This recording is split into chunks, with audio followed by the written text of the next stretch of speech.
Welcome everybody to a look at the Quatermass 2 Hammer release. So we've already looked at the first film, which was a really hefty release, and this is no different, as you can see. And yeah, it's a really well thought out release in general, as per usual, just like the previous film was, to be honest. So yeah, we'll just take a look at the box artwork first. That I will swiftly get out.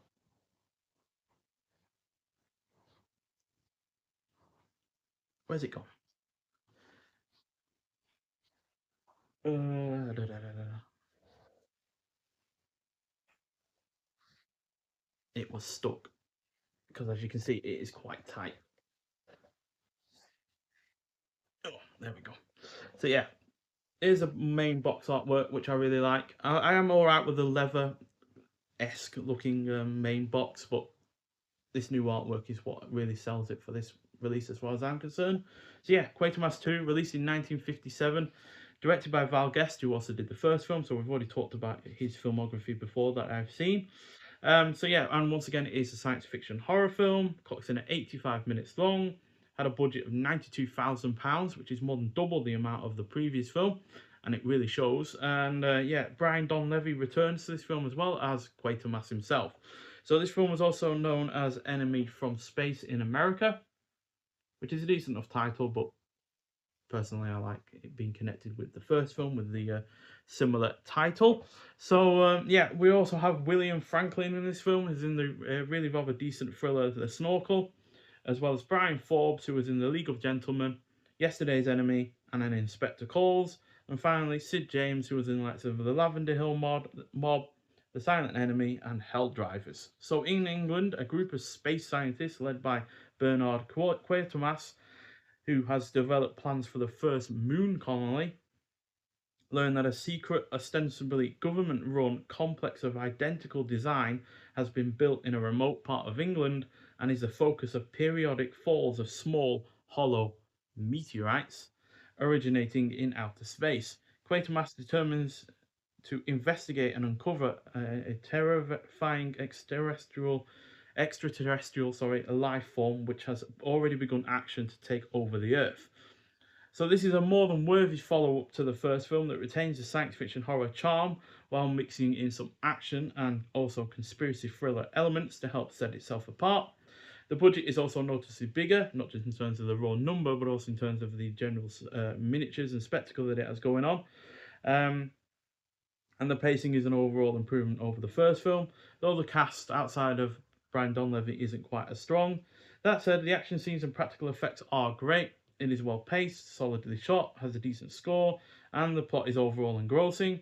So it's not better than the first film, but crucially, it is not worse. All the while, the positives and negatives of both even out to make the films as good as one another. So yeah, overall, a really good film, and just like the first film, a 3.5 out of 5. So yeah, really enjoyed both of these. As a massive fan of science fiction films from the 50s, to finally get these on a physical release, but also in 4K, is only a good thing. So yeah, we have a bunch of art cards which have that on the Blu-ray. So they are original US lobby card facsimiles, and there are 8 of them. So there's the US poster, and then shots from the film. So minor spoilers ahead. Now the film isn't in colour, so I'm not sure why these are.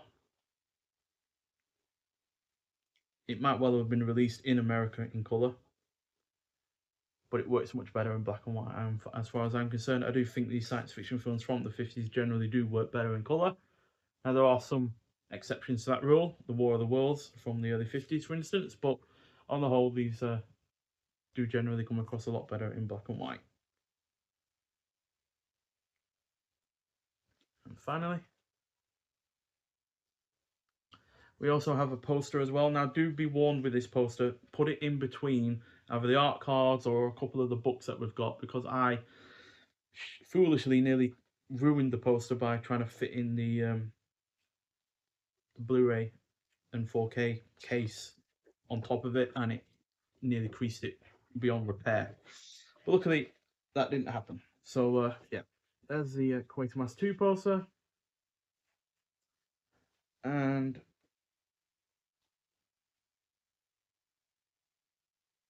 what looks like the French version, Le Marquis. I think that's what it says,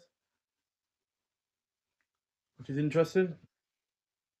Don't think we got a foreign language version of the poster in the previous release.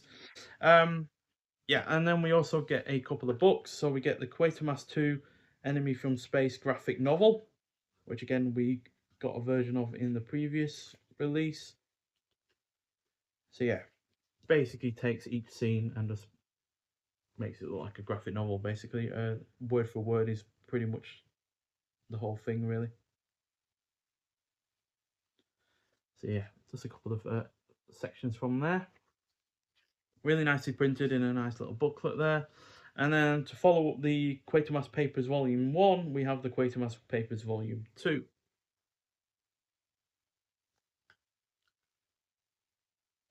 So inside we have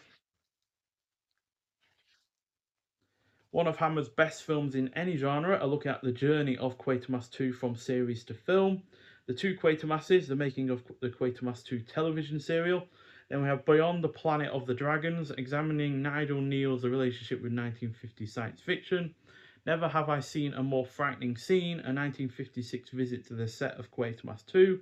Then we have production paperwork, Slightly Sacrilegious, an examination of Brian Donlevy's place in the pantheon of Quatermass actors. I know a lot of people, when it comes to the criticisms of this film and the previous one, don't like Brian Donlevy because he is an American actor, and obviously Quatermass is more known as being a British character. So yeah, I can see why people have an issue with that. But at the end of the day, if you want to make a film successful, especially something that's low budget, you want to have mass appeal, and having an American actor makes it a much easier sell in America. So I can understand why Hammer did that. And then we got Hemel Hempstead Gothic and New Towns as seen through the prism of British film. I joined the Valguest Rep. Actor Barry Lowe remembers his roles in two Quatermass films and other Hammer work. There is a limit to the disgusting and the horrible, a detailed comparison of the TV series against the draft script and finished film. Then we have a UK campaign book and synopsis, European release posters, European programmes, kinematograph weekly previews, then credits, limited collector's edition content, and thank yous. So, yeah, really interesting booklet again. Pictures from the film, like I said, posters from around Europe as well, which are always interesting to look at. So, yeah, we have a couple here. Planet doesn't appear, so a little bit of mismarketing there. So, in terms of extras, we have a lot. We have a lot indeed. So, we have commentaries. So we have commentary with actor and comedian Tommy Hadoke, Nigel Neal's biographer Andy Murray, and Stefan Arbisetti, artist and film historian. Then we have commentary with writer academic Bronte Schiltz and author producer John Deere. Then we have commentary with director Val Guest, recorded for Laserdisc in 1998. Then we have commentary with writer Nigel Neal and Hammer expert Marcus Hearn, recorded for Laserdisc in 1998. Commentary featuring sections of both Laserdisc commentaries edited for DVD in 2003. Commentary featuring documentarian and Hammer expert Ted Newsom, recorded for Blu-ray in 2019. Commentary with filmmaker and Hammer expert Konstantin Nazir and writer-producer Dr. Steve Haberman, recorded for Blu-ray in 2019. Then we have The Legend of Nigel Neal Part 2, Enemy from Space. Toby Hadoke continues his investigation into the truth behind the legend with the help of Jane Asher, Ted Childs, Dr. Tom Attar, Joel Morris, Andy Murray, and Bronte Schiltz. And that was directed by John Clark. The first part is obviously in the previous release. Then we have Doubling Down, Uncovering Quatermass 2, a close look at the making of Quatermass 2 with contributions by John Deere, Stephen Gallagher, Toby Hadoke, Wayne Kinsey, and Andy Murray and Stephen Volk. That's also produced by John Robinson. Then we have Man of Action, author and Hammer expert Stephen Laws and author biographer Derek Sculthorpe examine the life and career of Brian Donlevy. And then we have Quatermass Crew, candid reminiscences from the making of Quatermass 2 with third assistant director Hugh Harlow and special effects assistant Brian Johnson. Then we have got A Question of Character, Nigel Neal famously hated Brian Donlevy's performance as Quatermass. John Deere, Stephen Gallagher, Toby Hidoki, Andy Murray, and Stephen Volk offer their own perspectives. Then we have Quatermass and the Hammer Experience, interviewed by Ted Newsom in the early 1990s. Val Guest discusses the films he made for Hammer. Then we have a Val Guest 2003 interview, which was on the UK DVD release of Quatermass 2 back in 2003. Then we have Reviving Quatermass 2, a look behind the scenes at how the new 4K restoration of Quatermass 2 was made. Promotion materials, which includes trailers, foreign titles, a Super 8 cut down version, and the original BBBFC censor card, were compiled and restored where possible as part of this 4K restoration process. Image gallery, and then we have the Quatermass 2 episodes. So these were transmitted live on the BBC in 1955.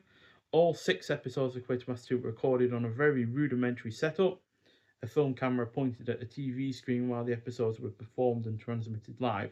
So though these are low quality, these unique recordings showcase Neil's original vision for this dystopian masterpiece. So unlike the previous series, all episodes of this are available. Now, they're not going to be in the best quality because they are in standard def and obviously recorded in the way that they said, but that is still pretty good. So yeah, they've done another great job with this release. The 4K looks excellent, and yeah, no issues with the sound or picture quality overall. So again, like the previous version, we have different versions of this release. So we have the widescreen 166:1 UK theatrical version, and then we have the full screen 137:1 as film version.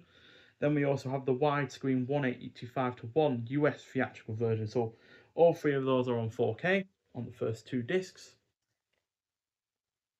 And then both of those are once again also on Blu-ray, as shown there.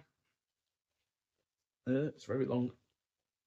And then we have the episodes on the 5th and final disc. So yeah, which are on Blu-ray, but they are in standard definition even though they are on Blu-ray. But that's just because, some people might not have, a DVD to hand, or the DVD might not be as good a quality, even though obviously they're still in the standard definition overall. So yeah, an excellent release overall, really. And yeah, I'm really, really proud to finally have both of these science fiction films in my collection. Because like I said, I am a massive fan of 50s science fiction, and yeah, these are 2 of my favourites, even if they're not the best of the genre. So yeah, get out there and get it if you haven't already, along with the first film. I'm sure you'll enjoy them, especially if you are into this genre of film from the 1950s itself. But if you have seen this film before, I'd like to hear your thoughts on it. But nonetheless, thank you for watching, and I'll see you in the next one. Bye.